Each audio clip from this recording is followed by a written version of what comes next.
अस्सलाम वालेकुम, welcome to trade with याज़। उम्मीद करता हूँ कल जुम्मे का दिन आप लोगों का अच्छा गुजरा होगा और आज का दिन भी इंशाल्लाह अच्छा गुजरेगा। जुम्मे वाले दिन क्या लेवल्स बताए थे? सबसे पहले अपनी यूट्यूब की वीडियो जो मैंने अपलोड की थी, जुम्मे वाले दिन आप लोगों को बताया था मार्केट थी ये आप स्क्रीन पे भी देख सकते हैं 3365। ये जुम्मे वाले दिन की वीडियो है और उस दिन मैंने आप लोगों को बताया था मार्केट 3365 की थी और ऊपर का एरिया, ये वाला एरिया मैंने आपको रेजिस्टेंस बताया था कि ये एरिया रेजिस्टेंस है और 3369 से लेके 86 का एरिया मार्केट में सेल दे सकता है, रेजिस्टेंस है।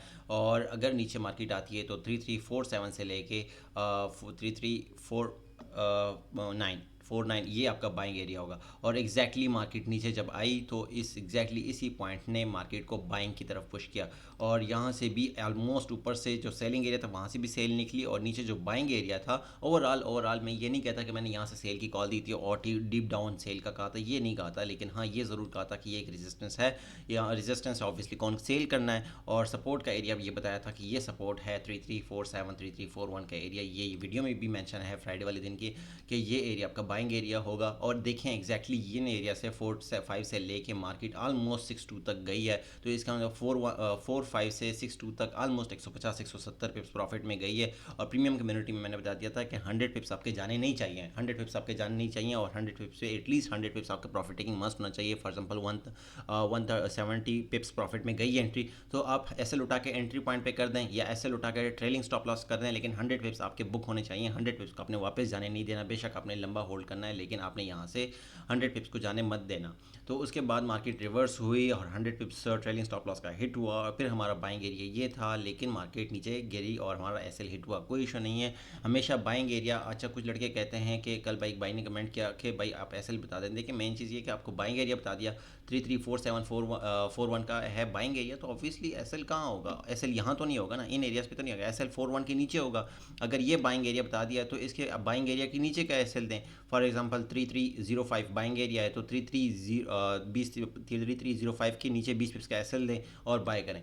ओवरऑल ऊपर से ज़बरदस्त सेल निकली, फिर यहाँ से बाय निकली। उसके अलावा जो सबसे ज़्यादा और मज़े का और अच्छा प्रॉफिट निकाला होगा वो निकाला होगा उन लड़कों ने जिन लड़कों ने कोर्सेज़ का हिस्सा बने, फ्री कोर्सेज़ का क्लासेस उन्होंने अटेंड की। उनको यहाँ पे भी एक वॉल्यूम मिला और M15 में M30 में यहाँ पे वॉल्यूम मिला। मैंने खुद इन वॉल्यूम्स पे ट्रेड की, यहाँ से वॉल्यूम, ये कन्फर्मेशन, ये ब्रेकआउट एंड देन रीटेस्ट पे अगेन 100 पिप्स दिया और फिर ये देखें गिरती हुई मार्केट और ये वॉल्यूम फिर गई, कन्फर्मेशन, ज़बरदस्त ट्रेड निकली। ये सिर्फ ये ट्रेड है उन लड़कों को समझ आएंगी जिन्होंने फ्री जूम मीटिंग्स की अटेंड की हैं और उन्होंने यहाँ से भी प्रॉफिट निकाल लिया होगा 100 पिप्स का। 100 पिप्स मार्केट दे रही है, आपने 500 हज़ार पिप्स तक थोड़ी होल्ड करना है, आपने 100 पिप्स दे रही है मार्केट, आप लेके निकले मार्केट से, मार्केट बार बार आपको देगी 100 पिप्स।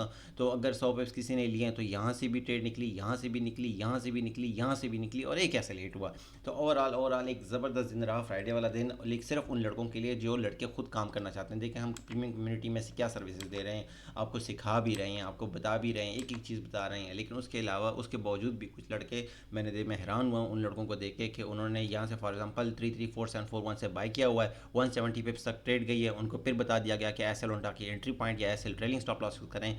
और लेकिन वो लड़के माशाल्लाह से ज़बरदस्त, उन्होंने यहाँ तक भी उन विदाउट एसएल होल्ड किया हुआ था। तो ये अब उनका अपना अकाउंट मैनेजमेंट है कि वो किस तरह मैनेज करते हैं, लेकिन ये वीडियोस आप लोगों को बता दिया था। आज के अगर करंटली हम लेवल्स की बात करें, कौन से लेवल्स हो सकते हैं गोल्ड के मंडे के हवाले से, मंडे को अगर हम M15 में देखें गोल्ड बेरिश या बुलिश है। सबसे पहले भाई H4 में आप लोगों को बता दूं कि H4 में गोल्ड आपका बुलिश है मेरे हिसाब से अभी तक, जब तक ये लो ब्रेक नहीं होता, जब तक 3260 का एरिया ब्रेक नहीं होता तब तक मैं इसको बुलिश ही कंसिडर करूंगा। अगर H4 में बुलिश है तो फिर M15 में क्या निशानियां मिल रही हैं उसके हिसाब से हम ट्रेड लेंगे। और M15 में हमें मार्केट क्या बता रही है, स्ट्रक्चर क्या बता रहा है, स्ट्रक्चर ये बता रहा है हमें कि ये जो एक एरिया है, एक मिनट, ये एक एरिया है ये।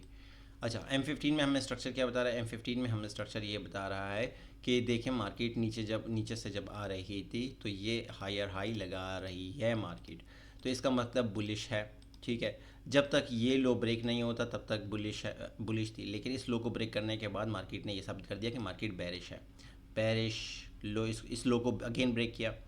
अब दोबारा इस हाई को ब्रेक नहीं करना चाहिए था, फ्राइडे की क्लोजिंग इसके ऊपर नहीं आनी चाहिए थी, लेकिन फ्राइडे की क्लोजिंग इसके ऊपर आ गई। इट मीन बुलिश है स्टिल, क्योंकि H4 हम बुलिश हैं तो हमने मैक्सिमम टाइम से बुलिश सिग्नल्स देख के उस पर ट्रेड करनी है। अब मेन रेजिस्टेंस मार्केट का फ्राइडे जो मंडे के दिन है वो रेजिस्टेंस रहेगा 3322 से लेके 33 26 का एक रेजिस्टेंस है। अगर कोई H1 की, क्योंकि M15 की क्लोजिंग और M15 का स्ट्रक्चर हमें बुलिश साइन दे रहा है, तो अगर इसके ऊपर क्लोजिंग आ गई तो रीटेस्ट करने पे आप बाय कर सकते हैं, क्योंकि मार्केट हायर हाई बनाती हुई जा रही है।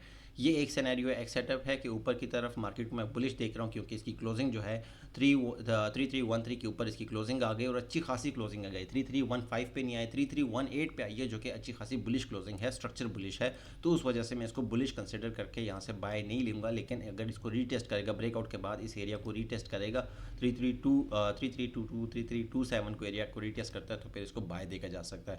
और नीचे से बाइंग एरिया और आखिरी डेड, क्योंकि अगर मैं देखूं कि नीचे से बाइंग एरिया, इसको कंसिडर कर सकते हैं। ये हमारा बाइंग एरिया होगा 3295 से लेके 3288। अगर मार्केट ऊपर जाने से पहले ही नीचे आ जाती है तो फिर हमारा ये सारा एक बाइंग एरिया होगा। ये भी बाइंग एरिया है और ये भी एक बाइंग एरिया है। तो ये दो जो है ना, ये दो कैंडल्स, ये आपके बाइंग एरियाज़ हैं। ये तो आपके बाइंग एरियाज़ हैं। और अगर मार्केट इसके नीचे क्लोजिंग करती है, इस स्ट्रक्चर, फॉर एग्जांपल मार्केट आती है, फॉर एग्जांपल मैं आपको बताना चाह रहा हूँ कि अगर मार्केट आती है, लो बनाती है, फिर ऊपर जाती है, तो फिर ये ऊपर फॉर एग्जांपल जा गई है, ये बुलिश क्लोजिंग दिया है, स्ट्रक्चर बुलिश दिया है, जब तक ये लो ब्रेक नहीं होता तब तक बुलिश है। अगर मार्केट ने इस लो को ब्रेक कर दिया तो फिर रीटेस्ट करने पे हम सेल करेंगे। लेकिन जो वॉल्यूम के लड़के पढ़ चुके हैं, फिर वो जानते हैं कि कब इसको बाय करना है, कब सेल करना है। लेकिन ये वाला सेटअप मुश्किल है, क्योंकि बुलिश क्लोजिंग हुई है। आपको कंफ्यूज नहीं करूंगा, एक डायरेक्शन दूंगा, बाय की डायरेक्शन है, क्योंकि बुलिश क्लोजिंग इसके ऊपर आई है, स्ट्रक्चर बुलिश है। M15 में मार्केट नीचे आती है, ये आपका फर्स्ट बाइंग, ये सेकंड बाइंग एरिया। लेकिन अगर नीचे आने से पहले ऊपर निकल गई तो फिर ऊपर इसके ऊपर क्लोजिंग आती है, तो फिर रीटेस्ट करने पे इस एरिया से बाय कर सकते हैं। बाकी व्हाट्सअप कम्युनिटी आप ज्वाइन कर सकते हैं फ्री ऑफ कॉस्ट। ये व्हाट्सअप नंबर गिवन है, स्क्रीन पे भी शो हो रहा है। फ्री ऑफ कॉस्ट है, कोई चार्जेस नहीं है, आप ज्वाइन कर सकते हैं फ्री। अगर आपका एक्सेंस या ऑक्टा का या डू प्राइम का अकाउंट है। Wish you best of luck, thank you so much.